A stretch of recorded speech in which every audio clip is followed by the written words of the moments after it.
For Destiny 2 weapons, items, and silver, head over to u4gm.com and use the code Karpo for 5% off.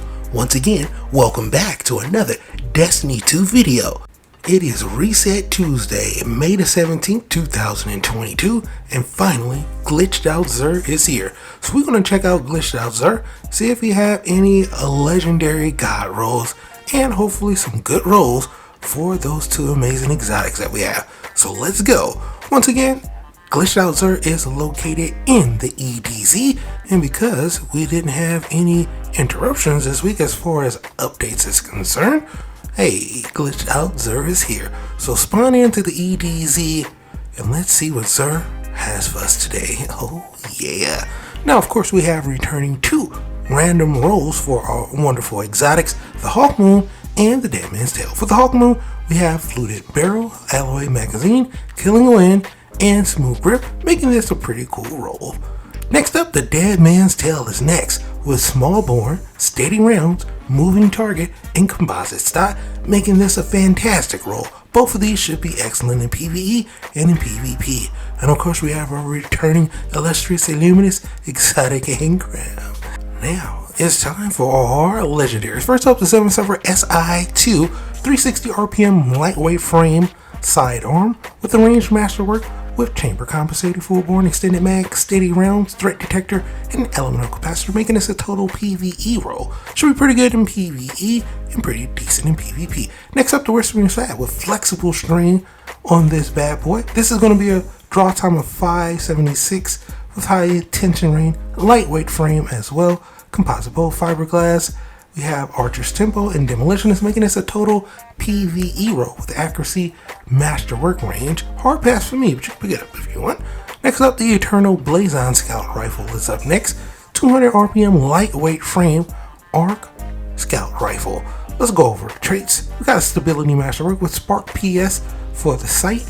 We also have Jolt PS, which is pretty cool, so get a little bit more range on that bad boy, so keep it right there if you want. We have Ricochet Rounds, which is always nice, Rapid Hit, which is pretty cool, and Disruption Break, making this a kind of a hybrid roll between PvE and PvP. Should be pretty good in PvE and pretty decent in PvP.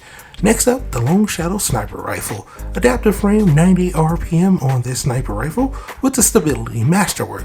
We have ATA Scout, ATC Rex for the scopes, so you always want to keep more range. We have two Dex Max, Extended and Alloy. So, whichever one you want. Firmly Padded and Explosive Play-Doh, two excellent rolls for PvE and for PvP. So, in all, it's not a bad roll. Should be pretty good in PvE and in PvP, so long as you hit your shots.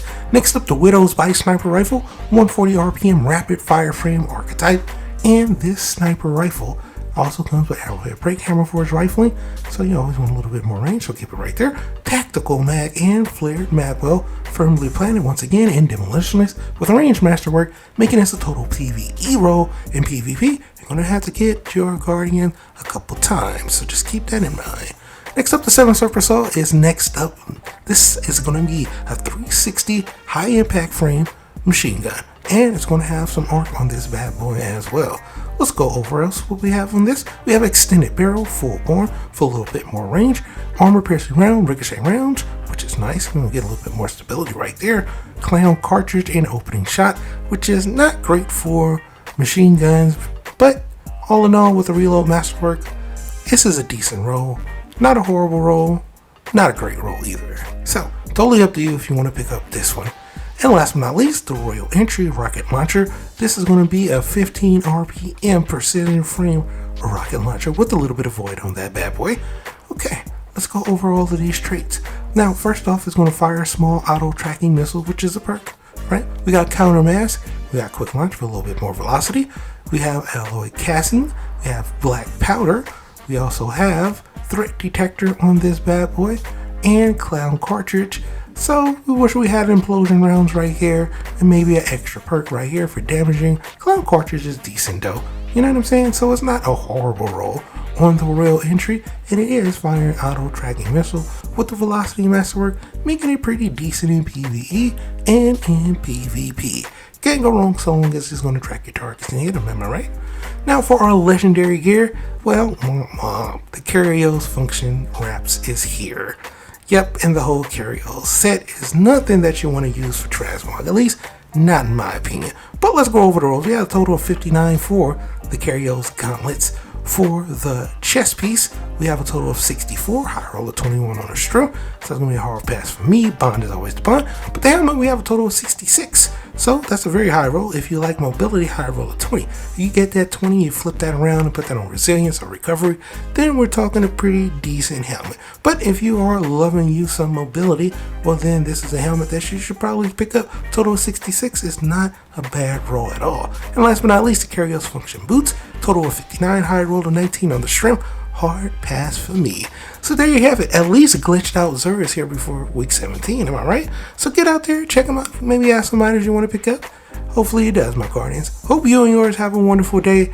And once again, thanks for watching. And as always, I'll be seeing y'all in the next one, my Guardians. Later.